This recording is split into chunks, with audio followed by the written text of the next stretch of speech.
Thanks for joining us again here on Fred the Show on WSPA Plus. When we're talking about entertainment, you're talking movies, television, Broadway shows, music, and you're talking about how you get them in the theater, network TV, cable channels, streaming, everything like that. You're not going to go very long until you're going to talk about Disney, and we can't have possibly found a better person to bring in. Scott Gustin is here. He is, of course, with the Nexstar, as are we here at WSPA. But more importantly, and I love it how you say on your X feed, I tweet about Disney, theme parks, Marvel, travel, and some politics. You got 98,000 followers to back that up. Scott, thanks for being with me today. Yeah, thanks for having me. I try to touch on everything, but you have to put that in there so people don't tell you to not talk about something. So I like to talk about all of that. That's basically all. And then I wish I could talk more about sports. But yeah, no, it's good to be here and ready to talk entertainment and Disney. We are great to have you, grateful to have you with me today. Let me ask you, first of all, just how did this become your beat in a way? How did you kind of find yourself talking so much about Disney entertainment, theme parks, and more? It's really mostly theme parks. I think when you cover theme parks, you have to think about the whole brand itself. But I grew up going to Walt Disney World a lot as a kid. I've always been fascinated with that whole city down there. I mean, it's an incredible, just the infrastructure there, their own, they have their own everything down there on property at Walt Disney World. So I've always just been interested in the behind the scenes and how everything runs day to day. So I've gone a lot. I went a lot as a kid, went a lot during college. And then as I finished college, went to work at a TV station as a journalist, I just kind of found that we do best sometimes when we are working and talking about things that we're most interested in. So, and my interest kind of has always gone towards theme parks and entertainment. So I just found more opportunities to write about it and cover it. And then, of course, social media allows us to find communities that share our interests. And you find that there are a lot of people that kind of have that same interest. They want to know what's going on with the parks, even when they're not there. And there's, especially for now, but over the last decade, there's been a lot new and things changing and things getting replaced. And every day there's something happening with the parks. For the people that are interested in that, there's always something to talk about. You have described me and my wife and my daughter because we're the same way. My daughter just started her first real job after graduating from college and finishing up her graduate program, getting her master's. She's a speech language pathologist. She said, before I start my big girl job, I want to go to Disney as a kid one more time. And we went a couple weeks ago, and it was great. And I'm going to say right now, I'm not compensated in any way by the Walt Disney Company. I didn't even get a lightning lane out of the deal. So I want to be able to talk freely about it. Let's talk about that. And one thing I do want to let our viewers know, we are recording right now. It's September 22nd. And right now, the Walt Disney Company, specifically Bob Iger, they have really been in the news because of the suspension of Jimmy Kimmel Live. When this airs, we don't know where that story is going to be. But I want to set you up by asking you right now, what do you think is the state of the Disney Company and maybe most specifically the theme parks and more? Yeah, I mean, they've, over the last couple of years, they've announced some big expansions for Walt Disney World and Disneyland. Really, more announcements and things in the works than they've had in maybe 25 years, all kind of happening at the same time. A lot of those announcements that they've made are to replace some attractions at Walt Disney World, which some people are not too happy about. But it is a massive expansion, high risk, I think, for Disney to be doing all these things. As a fan, it's exciting, but there is a lot changing at a place that there are fans like me and you that like to go back and do the things that we've done before and take our kids and our grandkids to go do some of that stuff. But there's a lot that's kind of turning over at the parks. New stories, new IP. Disney is all about their IP. They love to acquire and they want to showcase all of these new purchases and these new toys in their parks. And that's kind of what we're seeing with there's an Avatar expansion planned for the West Coast. Hmm. You've got the ever popular, especially with merchandising, Cars franchise is getting a new spot in Florida at the Magic Kingdom. But both of those are kind of coming at the expense of removing some attractions that have been there for a long time in both parks. So it's an interesting time in the media landscape, especially at this very exact moment. Hmm. But in theme parks, I mean, they've made a big bet on cruise ships, and they're making a big bet on the parks. Um, I feel like there's a lot that will always be changing with the movies that are coming out for Disney, how well Marvel is doing in the theaters. But if you look back, theme parks have been the consistent um, thing for this company that have always provided consistent returns for shareholders, for people who worry about that, but also just consistency across the board. The theme parks, outside of the COVID blip, Hmm. have just consistently performed.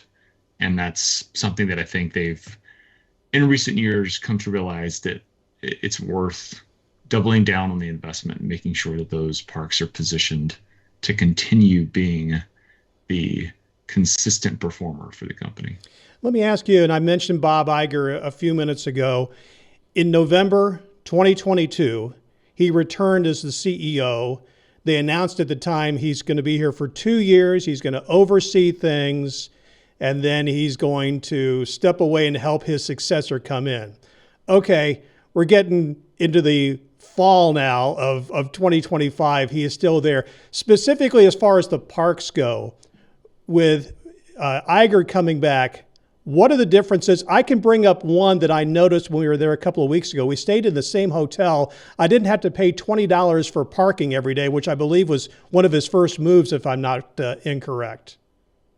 Yeah, as soon as he came back, one of his priorities was he stated publicly, internally at Disney and publicly, that he wanted to change the perception of the company kind of nickel and diming at the parks, which they were doing post-COVID. There was kind of this period of time where some of it's still lingering, but they really pulled back, I think, in a lot of places, but just them almost seemingly trying to see how far they can go with a lot of the extra charges. And for people that went to Disney before COVID, they knew that Fast Pass was just this thing that you were able to use in the parks if you wanted to. And then post COVID, you have to pay for it.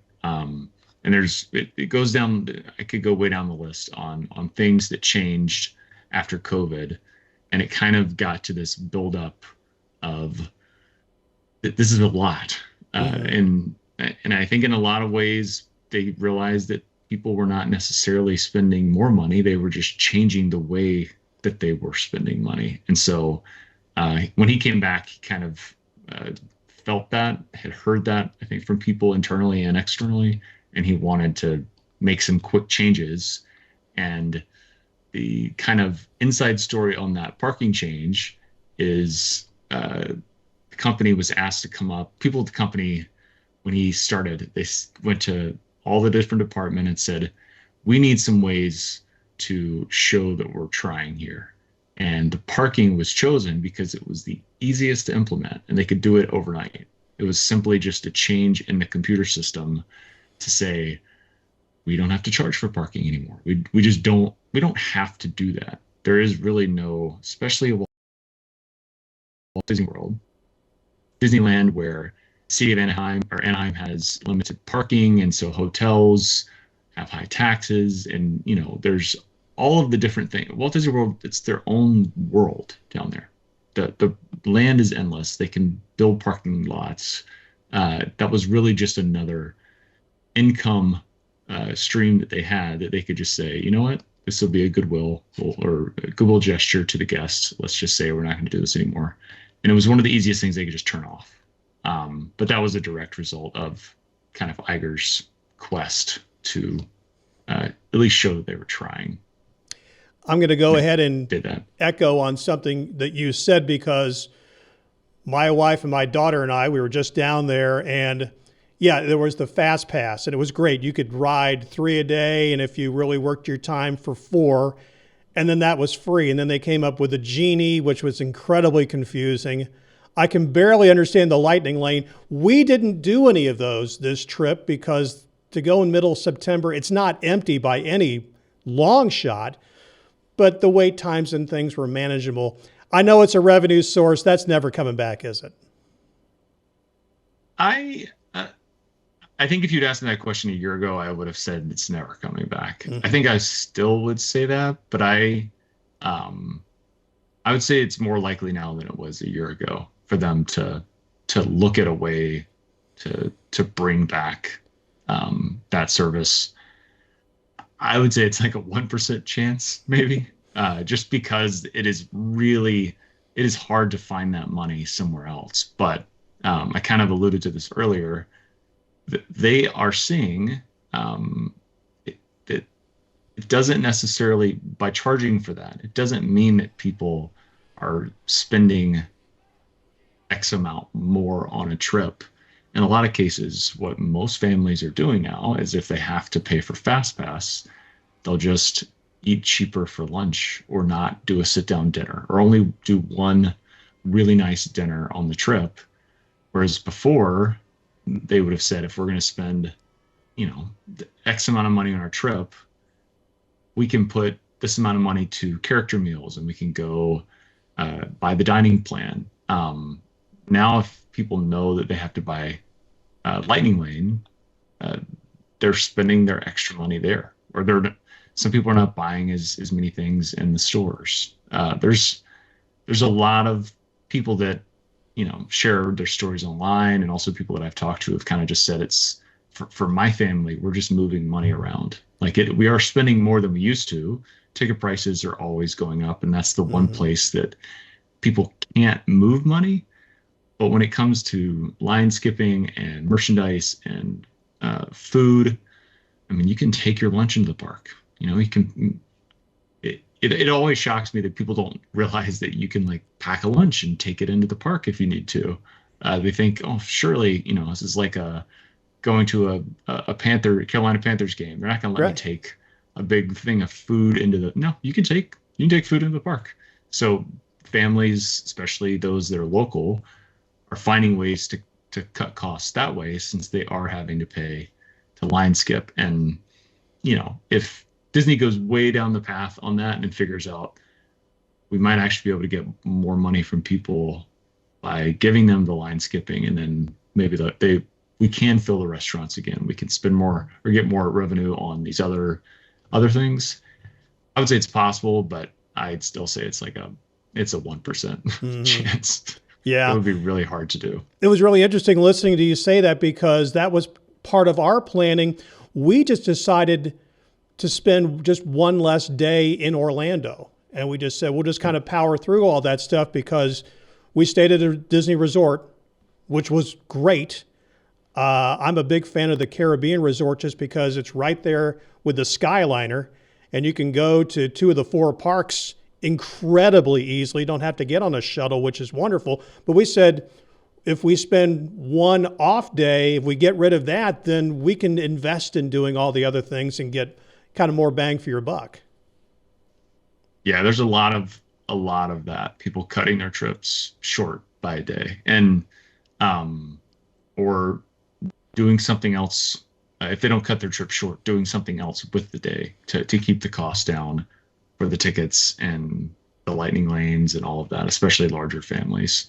Um, Universal just opened up Epic Universe, so Mm-hmm. there's that temptation for people that want to try something new. They could go spend their day doing that. If they're going to spend extra money, they might decide we're going to shorten our Disney trip and go try this. I I think it is an interesting balance. It's an interesting balance when it comes to the discussion of how many things there are to do in Orlando, because I don't see the data that suggests that people are making their trips or deciding to take longer trips to Mm-hmm. Orlando. Mm-hmm. It's a choice. It's a choice with your time. It's also why I always laugh when people talk about Walt Disney World building a fifth theme park. Um, One, because of the crazy cost that is associated with building a new park, but also you're now asking people to spend 5 days, at least 5 days at your Mm-hmm. parks, just for them to get to go, one per day. And it's asking a lot of people, not only with their pocketbooks, but with their time.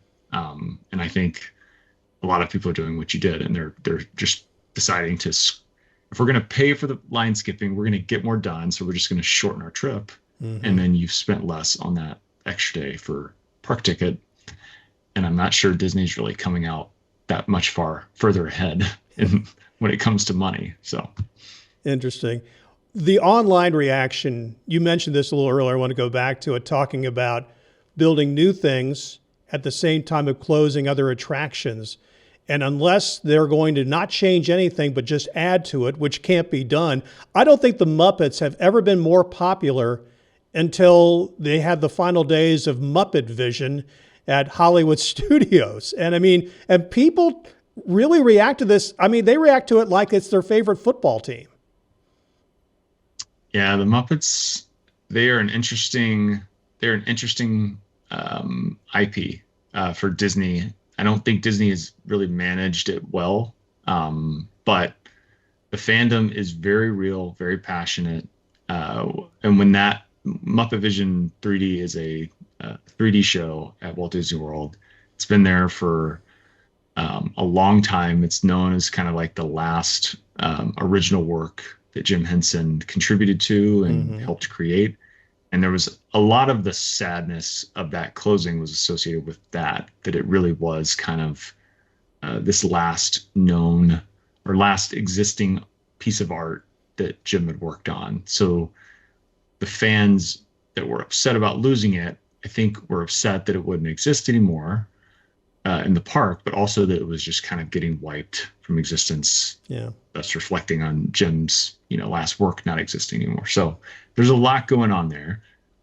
Me personally, I don't know if 2025 we need to be preserving and keeping 3D shows that are that old as Mm-hmm. a theme park attraction. Mm-hmm. But that show is a gem. It is um, completely original. It is hilarious. I think it's kind of one of those classic things that a lot of people remember doing on their trips Yep. to Walt Disney World, and I think it needs to live somewhere. Um, Hello, I Disney say that Plus. Disney Plus or there's just there's a lot of things that Disney as a company could do to lean into nostalgia for its parks. They love to remake all their movies. Uh, there's a lot more they could do for their parks to allow fans that love their parks, that want to come back, that want to take their families back and have some of those same experiences and shared experiences with those people that they bring. There's a lot more they could do to really win over and capitalize on that want. Yeah. Are there one or two pieces of advice you would give a first time visitor, whether it be family or maybe somebody older? Just some good advice to keep in mind that they might not know about when they go to see, Walt Disney World. My advice I give everyone is don't try to do everything. Even if you're going, um, always jokingly talk about normal people because I acknowledge I'm not normal when it comes to theme parks. But for a normal person, we're not. Sorry, Fred, you're not either. Yeah. We're not normal. So for a normal person going, they're probably thinking this is the only time I'm ever going to go, which is fine, completely fine and normal way to think about it. Uh, but I would also tell that person don't try to do everything, even though it's the only time you're going, because you will be miserable if you try to do it all. Like you're guaranteeing, even though you know it's the only time you're going, you're guaranteeing you're not going to have a good time if you try to do everything because it's just not possible. So you go and try to do all the things, make a list of, depending how long you're going, just make a list of things that you really want to do, and then just focus on that. And then that better is a better way to ensure you're having a good time. And then maybe you'll go back and do the other stuff. But the idea of trying to do everything, it just sets everyone up for failure. That's one. Uh, the other is if you have kids, take a break. I don't care how much you've spent. I don't care how long you're going to be there. If you don't take a midday break, you are all going to be miserable. And find a way, even if it's in a restaurant, to go sit down for an hour. Um, Trying to power through, especially in the summer, through the parks, it's bad news for everybody. Just take a beat and let everybody cool off. If it's in the hotel, that's great. If you can't do that, if you're not staying on property, just find a quiet place and just let everyone kind of, especially the Magic Kingdom, find a quiet place to Hmm. just hang out for a little bit. I do Um, have one bit of advice. I got to take a break. One bit of okay. advice for parents: if you've got a youngster there who you'd like to maybe doze in the stroller for a while, the Hall of Presidents is perfect because we took our daughter in there and she caught a nice nap and we had a nice show. So that's my one bit of advice. Scott Gustin is our guest. We're talking Disney and theme parks and more. We'll continue on Fred the Show in just a moment here on WSPA Plus.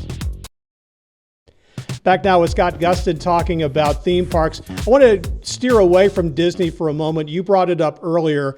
Universal Orlando really jumped back into it pretty strong in May when they opened Epic Universe. And what about that offering for people heading to theme parks in Central Florida? It's an awesome park. It's not perfect yet. There's not, in my opinion, enough to do there. Um, uh, the lines can get a little long because there's just not enough to do. But the things that are there are great. I mean, the How to Train Your Dragon land is maybe one of my family's like favorite lands they've ever been to in a theme park. The Monsters Unchained ride is really, really well done. And my kids who don't like scary stuff even loved it. Harry Potter, my family is not Harry Potter family, but even that land, the detail work in there it's incredible. And then of course Mario. It's kind of I would say it's all the worlds in that park are equal draws in terms of popularity, but Mario kind of is the one that touches everyone. Everyone wants to go see that. They've seen videos of it, seen pictures, and it is um, it it has to be seen to really get that immersion feel. And I think you have young and old people walking in there and just having that you become a bit overwhelmed by the nostalgia of classic Mario, new Mario, all of that is it's pretty awesome in there. Some of the rides are fine, Mhm. but that land, the world itself, is incredible. I got one more question to steer back to Disney, but before I get to that, tell everybody where they can follow you and your work on the various platforms. You can just find me on Twitter. I try to share out news as it happens specific to Disney, the company, and also theme parks. I touch on mostly Orlando and West Coast theme parks, but there's been a couple big announcements, even for Dollywood, announced a new attraction that they're opening up next year that looks really cool. So I try to cover all of that. So if you're interested in that, find me on Twitter. Yep, at Scott Gustin. All right, we can do that. All right, one more thing about Walt Disney World. If you were giving advice again, is there one thing in one park that you would say definitely do this, and maybe one that's like it's hyped a lot, but if you miss it, you'll.